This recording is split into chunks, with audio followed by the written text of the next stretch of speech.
بسم اللہ الرحمن الرحیم۔ السلام علیکم دوستو۔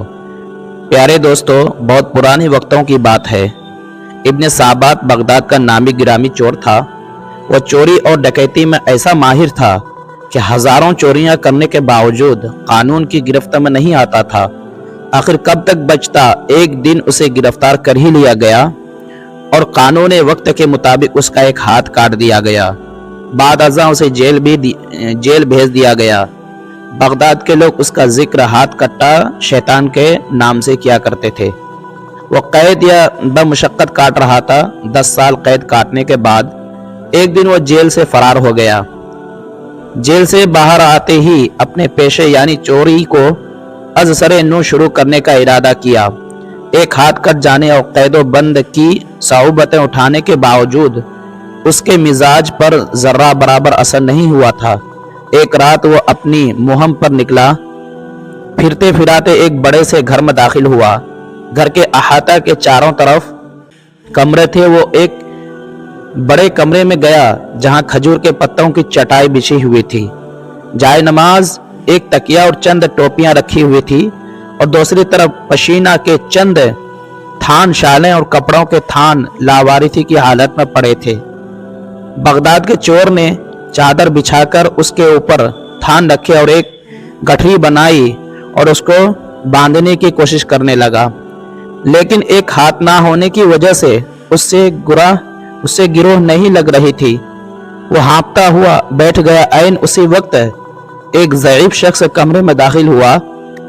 صابات کو گٹھری بناتا دیکھ کر، بھائی یہ کام تم کسی کی مدد کے بغیر نہیں کر سکتے، میں تمہاری مدد کرتا ہوں۔ صابات نے اسے اپنے ساتھ ملا کر کپڑوں کی طرف 2 گٹھریاں بنائی۔ بڑی گٹھری ضعیف شخص نے اپنے سر پر رکھ لی اور چھوٹی اور کم وزن گٹھری صابات کو دے کر کہا کہ تمہارا ہاتھ نہیں ہے، اس لیے تم کم وزن اٹھاؤ اور جہاں کہو گے میں اسے پہنچا دوں گا۔ صابات اپنے ٹھکانے کی طرف چل پڑا۔ راستے میں ایک جگہ چڑھائی کی وجہ سے ضعیف شخص کو بڑی دقت پیش آئی، ٹھوکر لگے اور گٹھری سمیت نیچے گر گیا۔ صابات نے غصے میں گالیاں بکی اور اس کی کمر پر ایک زوردار لات رسید کی۔ ضعیف شخص جوں تو کھڑا ہوا اور کمزوری کی وجہ سے گرنے کی معافی مانگنے لگا۔ ابن صابات نے طاقت کے زعم دوبارہ بڑی گٹھری عمر رسید شخص کے سر پر رکھ کر سفر شروع کیا۔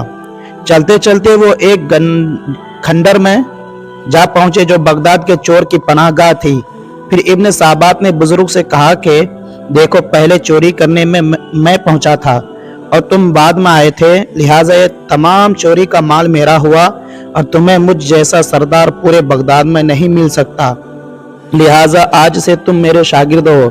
بزرگ شخص نے ادب و احترام سے عرض کیا، بھائی یہ تمام مال تمہیں مبارک ہو، افسوس میں تمہاری کوئی خدمت نہیں کر سکا، بلکہ اپنی کمزوری کی وجہ سے تمہارے لیے پریشانی کا باعث بنا، جس کے لیے معافی مانگتا ہوں اور رخصتی کی اجازت چاہتا ہوں۔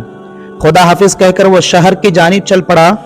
دوسری طرف ابن صابات کے دل و دماغ اور ضمیر کو اپنے ساتھی کے حسن سلوک سے چھیلنار کر رکھا تھا اور ضمیر کی خلش نے اسے اپنے بے چین کر دیا تھا۔ صبح ہوتے ہی بغداد کا چور اس رات کے ساتھی اجنبی چور کی تلاش میں نکلا تاکہ اپنے گزشتہ رات کے سلوک کی معافی مانگ سکے۔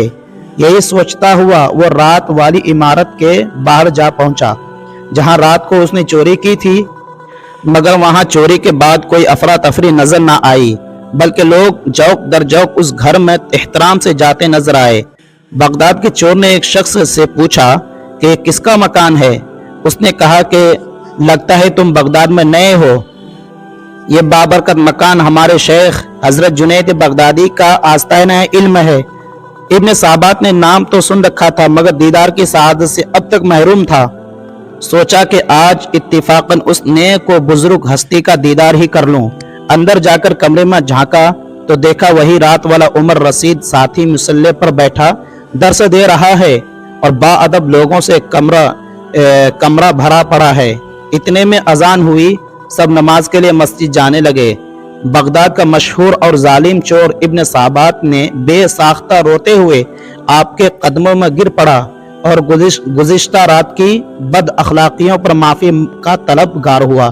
شیخ جنید بغدادی نے اسے زمین سے اٹھا کر اپنے گلے سے لگا لیا اور مسکراتے ہوئے فرمایا، در توبہ ابھی بھی کھلا ہے۔ ابن سابات کی دنیا ایک لمحے میں بدل چکی تھی۔ وہ شیخ کے حلقہ واردات میں داخل ہو گیا اور وہ ہاتھ کٹا شیطان صابو بغداد کا شاطر چور شیخ جنید بغدادی کے زیر سایہ عبادت ریاضت میں وہ نام لیا کہ اب اسے جنید بغداد کے لوگ بغداد کے چور کے بجائے شیخ احمد ابن سابات کے نام سے نہایت عزت و احترام کے ساتھ جانتے تھے۔